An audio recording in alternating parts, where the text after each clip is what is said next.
Welcome to my humble little office. My name is R. Keith Andrews. I am a spiritual guide and paranormal adept.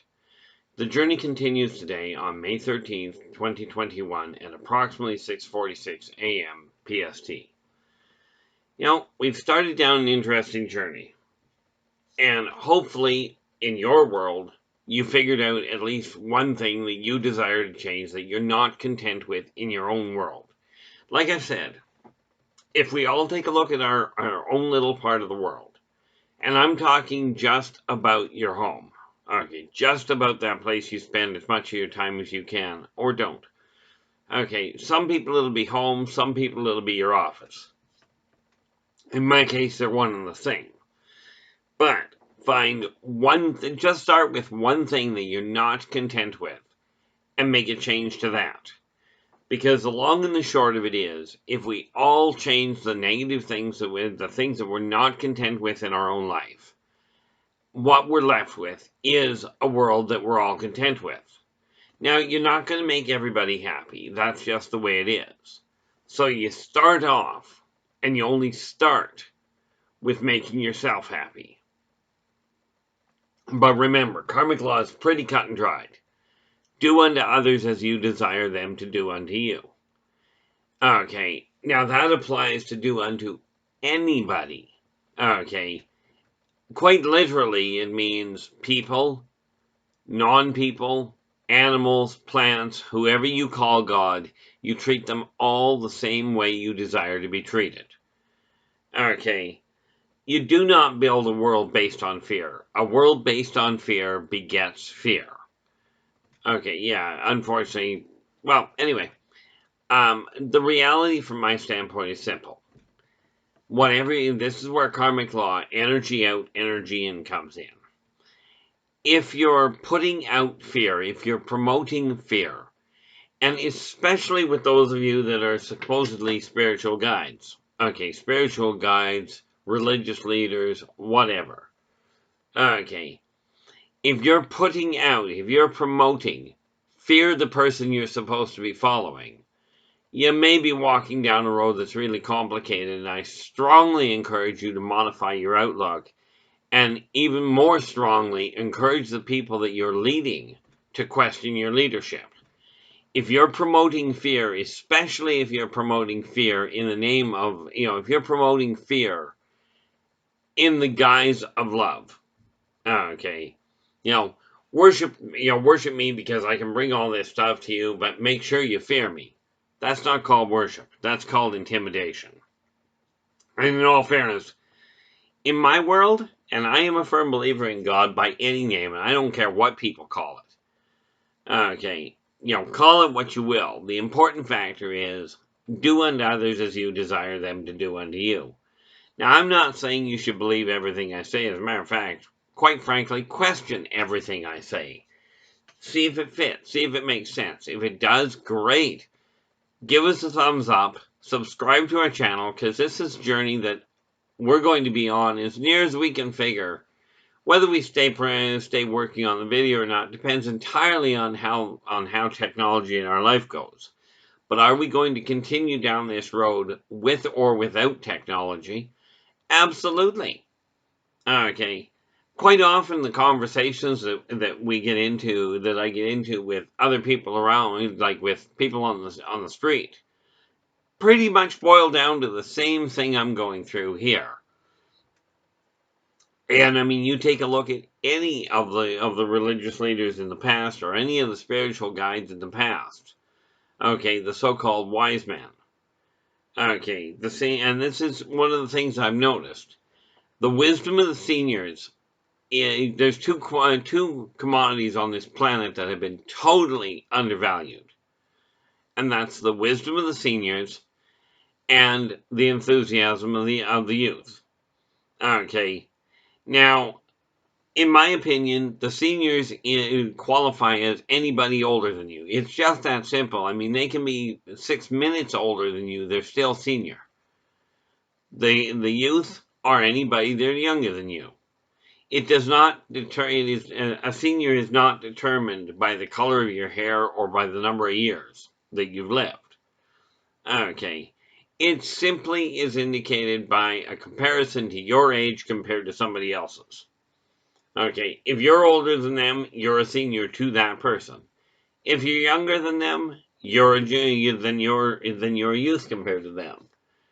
And like I just said, the two major things that are being overlooked is the wisdom of the seniors, people that have been there, done that, gone through the heartache. Now, I mean, I tried something years ago. Somebody told me this was really good, and they swore by it. And I'll tell you, I tried it because I never had, and I was taught very strong, very firmly, don't knock something if you haven't tried it. And within reason, that works. Well, in this case, it was said, and of course, bear in mind, I was a child at the time, like just a young munchkin. I'm guessing 7, 8 years old, right? Yeah, probably might have been a little older. But the important factor was this person I knew swore by this food. And she suggested I try, she said that ketchup and vanilla ice cream was really, really good. I'm telling you, I tried it. You may like it. Myself, absolutely not. It was one of these things that I just went, oh, okay, how can you call that even edible, never mind good? For some bizarre reason, I haven't tried it since. I'm thinking it didn't get any better. But when you're looking at doing something, talk to somebody that's done it successfully. Okay, that's where experience comes in. Now, I will tell you, I've had some very, very different ways of dealing with things. But when we take a look at what you're looking at in your life, pick anything that you're not content with and start making a change. Doesn't matter what you change it to.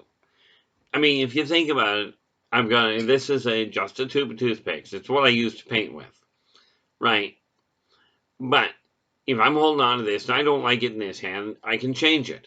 I can move it to the other hand. Now, the reality is that didn't hurt me. It didn't scare me.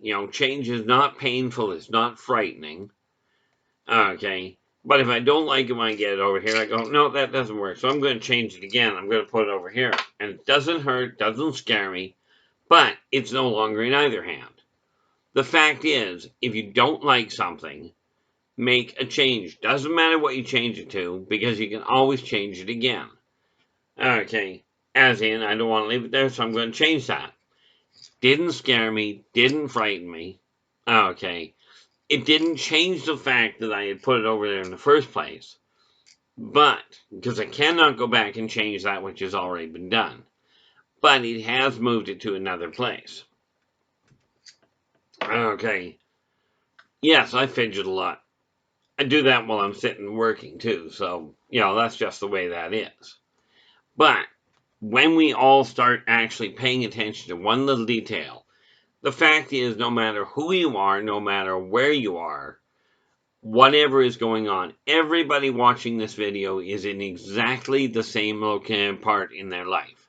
They are right where they are right now. How you got here is absolutely irrelevant. You're here now.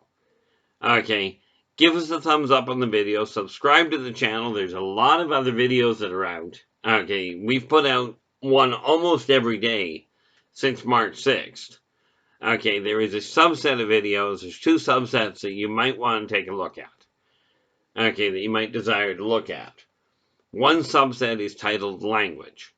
And I was just going through the other day and I wrote it down. So I got to do that again. Because there's a couple of words I did not finish in that are spoken words in any language. Now, I do them in English because, frankly, it's the only language that I speak well. And I don't speak that well, but I don't speak any of the others except, slurries, and I haven't spoke that for years. That's the language that you speak when you get really, really drunk and can't put two words together. I did try it a couple of years back when I had a stroke. Okay, but you've got slurries, you've got mumblies, you've got, mutteries, this sort of thing. Those are all languages that I do speak. Okay, But of the traditional languages, absolutely not. So I work with English. But the words that I've got in these videos are ones that are very self-deprecating in any language. Okay, including sign language. Okay, and semaphore isn't really good for doing it anyway, but you get the idea. But I do recommend you take a look at them. You'll find when I'm talking that I'll say one of the words and I'll catch up and go, well, I could do that, but it's not a good idea. Usually that kind of comment comes with, well, I can't do that. Well, I can. It's just not necessarily wise. The other subset is a smack yourself on the back, hey, quit stuttering. The other set is a set called Races of the World, in which I cover various different non-human races. Ancient races, which are ones that evolved here, or alien races, off-worlders, which are ones that evolved out there. Now, the reality is I'm not asking people to believe what I'm telling you.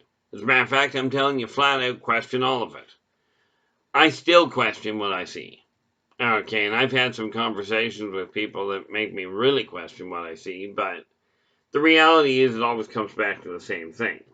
Okay, that I've still got the same memories. And the reality of it is this.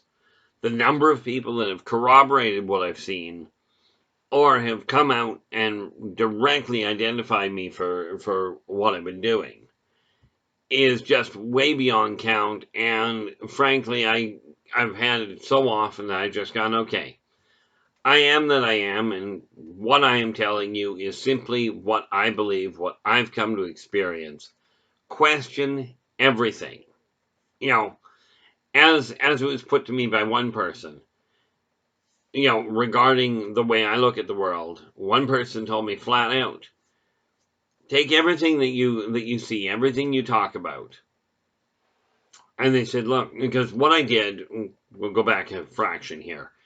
What I did was I went to this person that was purely, that thought really, really logically. And I said, look, I've got a situation on my hands. I do not need you to tell me whether it's real or whether it's fake or whether I'm off my nut. I just need you to look at the evidence that I've got and come right out and tell me what to do with the information. So I spent the next 3 hours with this person, laying it out, and I laid out the whole 9 yards, right? Example after example, and I'm not going to spend 3 hours here. Okay, but I laid it all out, and what I had told him was that quite literally, I have had multiple people over the years identify me specifically by name from a past life. Okay, multiple different circumstances, multiple different situations, but always the same purpose and always the same name. So, and no, I'm not going to tell you what the name is. And it won't matter how many people ask. I'm not about to tell you. Okay. But I laid it out for them and they listened to the whole thing and they went, okay, you've laid it out. I understand that. I says, great. So what do I do? He goes, well, he says, you're talking past life memories. I says, yeah. He goes, well, in today's world, you're never going to get physical evidence. They're just not going to find it. I says, okay, I understand that. He says, so we're dealing with circumstantial evidence. Now, circumstantial evidence is the evidence that the police use to convict somebody or to set them free based on information when there is no evidence. When there's no physical evidence available. I says, yeah. And he says, okay, that is how it works in a court of law, and that's all you can work with for the moment. He says, but he says, Keith, in your case, you have enough circumstantial evidence that you were this individual. Okay, there is enough circumstantial evidence available that you could have somebody convicted of murdering somebody that was born 100 years before the accused was born, that was murdered. Try that phrase again.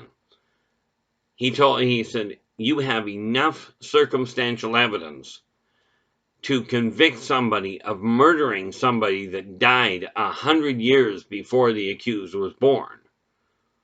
I looked at him and I said, okay, so what do I do with that? He says, well, the only thing you can do, in my opinion, is treat your life as though that is the situation, that you really were there at that point, and that you were really there to do that job at that point, and you're back to do the same job now. Okay.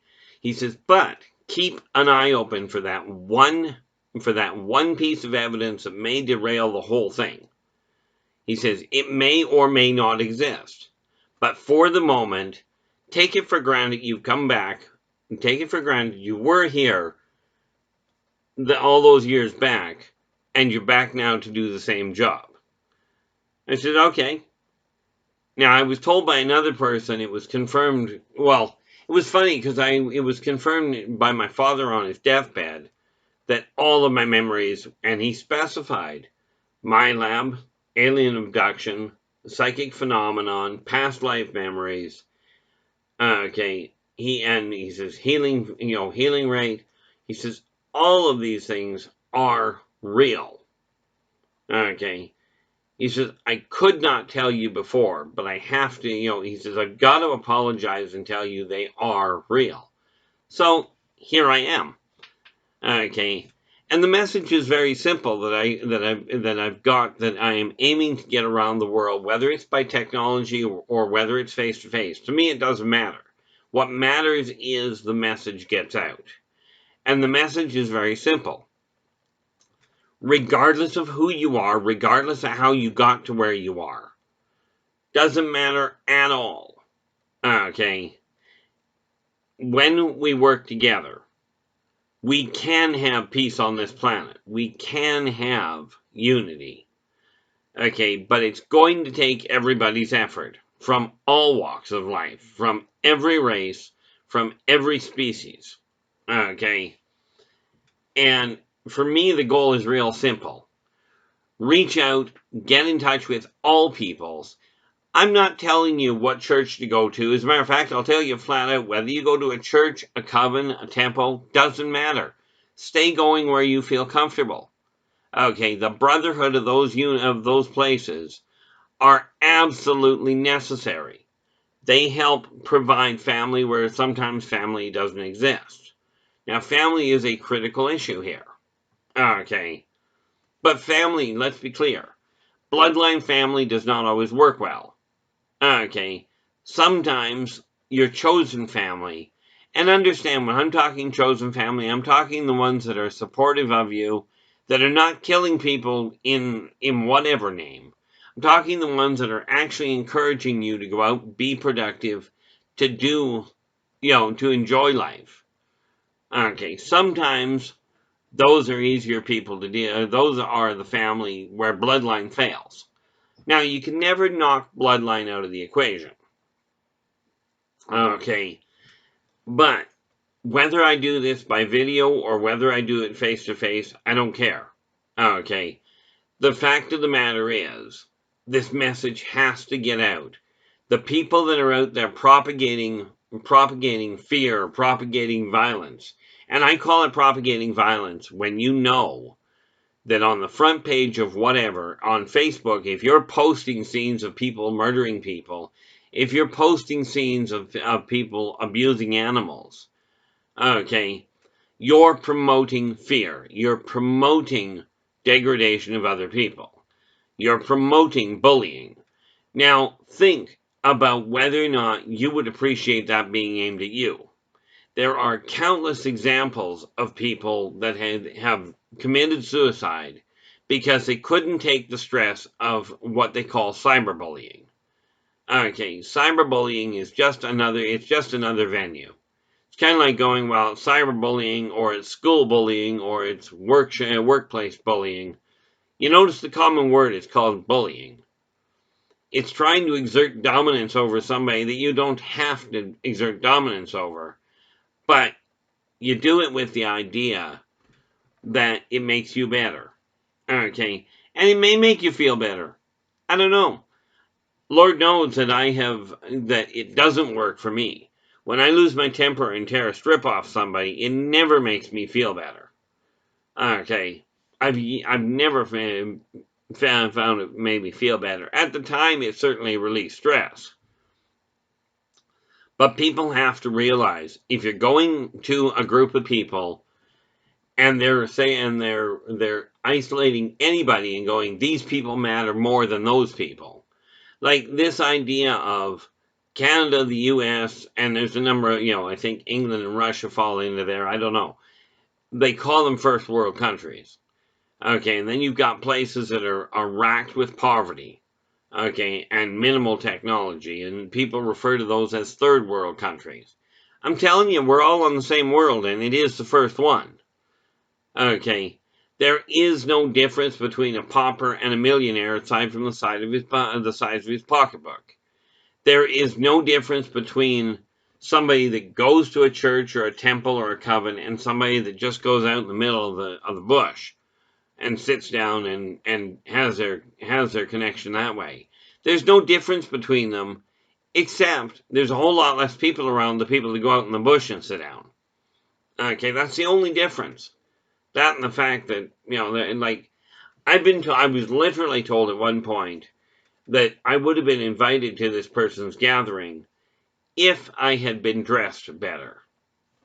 And now the person happened to believe very wholeheartedly in God, which is great. And I looked at the person because, understand, I believe in God wholeheartedly, by any name. But this person literally told me, he says, I'd have invited you to my church if you had been dressed better. And I was dressed pretty much like this. And I looked at him and I says, the day God comes to me and says, I don't like the way you dress, I'll probably consider that as a guideline. But the day that I listen to a human telling me that, or anybody telling me that I'm not dressed well enough, okay, to go to a church, I'll go and check myself into the local sanatorium to find out what went wrong. Because in my way of looking at it, it's very simple. As long as you're treating people decently, what you look like doesn't make one iota of difference. Okay, I remember one comment where I was walking down the street and the person I was walking with took a look at this chap, and this guy had I think it's called a rooster cut. Basically, he had a string of a swath of hair down the middle, totally shaved on both sides, and he had you can't see that, but he had a 2-foot spike out the top of his head, of hair. He had 4 2-foot spikes. And the person I was walking with made a derogatory comment. Not out loud enough that they could hear it, but just loud enough I could. And I looked at the person, I went, tell me, are you more upset with that guy's hairstyle because he's got the courage to wear it? Or are you more upset because you don't? Ask yourself that when you start picking on somebody based on the way they dress or the way they look. Same sort of thing happened. I was in a grocery lineup, and everybody was giving this guy a really bad look and really bad time. And I ended up standing behind him in the lineup. And what the problem was he had a lot of tattoos and a lot of piercings. Okay, and he had a leather jacket that was completely studded with all kinds of little, chains and rivets and what have you. And everybody, as I was approaching, was just looking at him and trying to keep the distance and what have you. We're talking a few years back, so keeping the distance had nothing to do with COVID. Okay.